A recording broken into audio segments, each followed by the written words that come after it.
मनुष्य को या पृथ्वी को चलाने वाले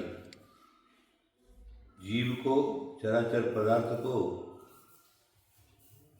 ईश्वर कोई काम करता है या फिर कौन करता है?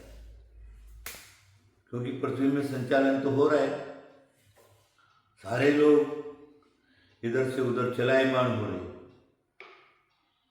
अब अपने को ये सोचना है कि अगर ईश्वर करता है, चलो एक बात मान ली जाए, फिर कर्म क्या चीज है? इसलिए मेन जो है ईश्वर का कर्म का जो हाथ है, अपने अपने कर्मों के कारण ही पूरे के पूरे चराचर का संचालन होता है। जो जैसे करे तसे ही फल चाका, कर्म प्रधान विश्व फल राका, जो जैसे करे तसे ही फल। सब तुलसीदास जी का वचन है। कर्म प्रधान है, विश्व को फल देते हैं, और जैसा करते हैं वैसा ही उनको फल मिलता है। जो जैसे करे तसे ही फल राका।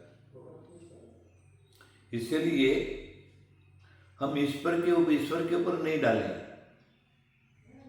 हम ईश्वर को तकलीफ नहीं देंगे। ईश्वर को अपने अपने काम में अपने मग्न रहने दें, अपने आत्मा में, परमात्मा में। ईश्वर तो परमात्मा का स्वरूप है, आत्मा का स्वरूप है। हम अपने को कर्मों का ईश्वर को क्यों तकलीफ देंगे? ईश्वर को हम एक बाजू रख करके हम क्या करें? अपने कर्मों को सुधारें। कर्मों को सुधार दिया तो आप भी सुधर जाओगे। नहीं तो बात ध्यान में रखिए, जो जैसे करे तैसे फल चाका। जो जैसा करता है उसको नियम से वैसा फल मिलता है। कर्महीन खेती करे, कर करके पछताए, बोए बीज बबूल के, आम कहाँ से खाए, नीतिकारों ने कहा है।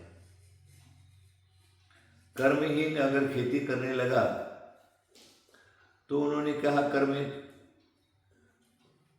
कर करके पछताए। क्यों? बोए बीज बबूल के, आम कहाँ से खाए। बबूल के पेड़ के ऊपर कभी काम नहीं होता, आम के पेड़ पर ही आम मिलेगा। तुमको आम खाना है तो आम का पेड़ लगाना ही पड़ेगा। जाम खाना तो जाम का पेड़ लगाना पड़ेगा।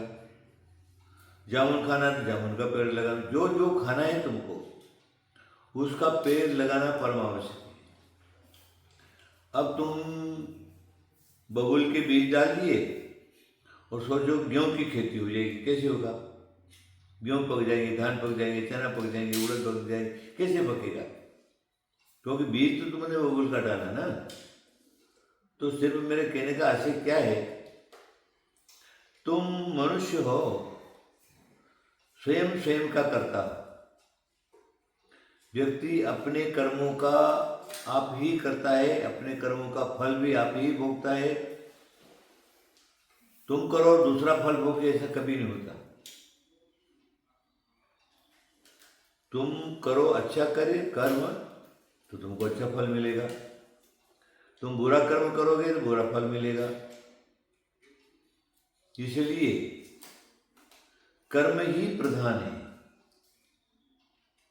अगर तुमने कर्म प्रधान को नहीं माना, अपनी करनी आप करे सिर और के धरता, अपनी कर्मी तो स्वयं स्वयं करता है, और सिर्फ दूसरे माथे पर डाल दो, उसने वैसा कर दिया, उसने वैसा कर दिया, उसने वैसा कर दिया।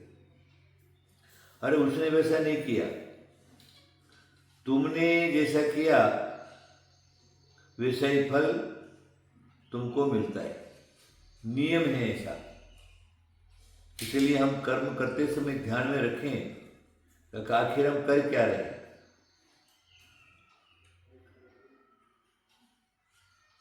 ध्यान नहीं रखा तो गलती से भी अगर बीज बबूल का पड़ गया तुम्हारी खेती पूरी की पूरी नष्ट हो जाएगी। बात ध्यान में रखो। हमको क्या करना है, क्योंकि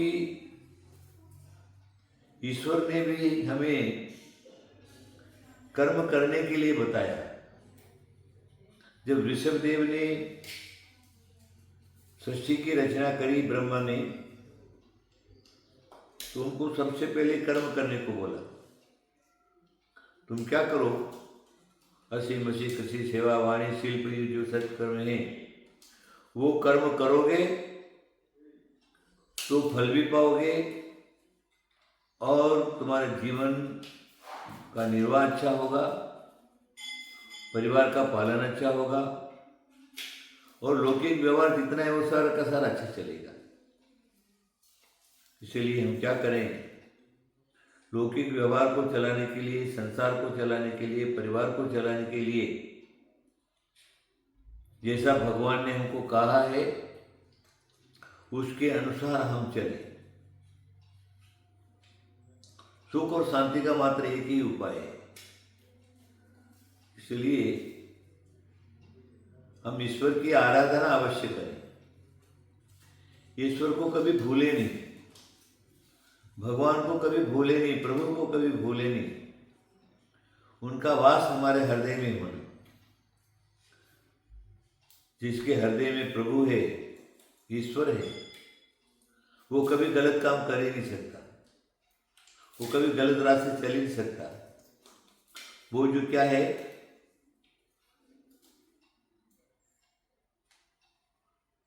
अच्छा मार्ग ही अपनाएगा, अच्छे मार्ग पर ही चलेगा। इस प्रकार का नियम है। इसलिए हम क्या करें, कर्म करते समय ध्यान रखें, अच्छे कर्म करें, दूसरे को सतावे नहीं और अपनी शांति भंग नहीं करें। ऐसा मेरा सबको कहना है। आप दूसरे के ऊपर मत डालिए। आपके जीवन में जो भी सुख दुख आता है आपके किए का ही फल है। तुमने अगर किसी को एक गिलास पानी पिलाया है तो तुम्हारे लिए टंकी भर करके पानी तैयार रहेगा। और तुमने किसी का पानी छीना है, भोजन छीना है, कपड़े लत्ते छीने, उसकी सुख सामग्री छीनी है, तो तुम सामग्री पाने के लिए, पदार्थों को पाने के लिए तरस जाओगे, भवों भवों में तरस जाओगे और वहाँ तुमको कुछ भी नहीं मिलेगा। ये नियम है। तो नियम के अनुसार आप अपना कर्तव्य कर्म करते जाइए। आपका कल्याण होगा। आशीर्वाद आशीर्वाद आशीर्वाद।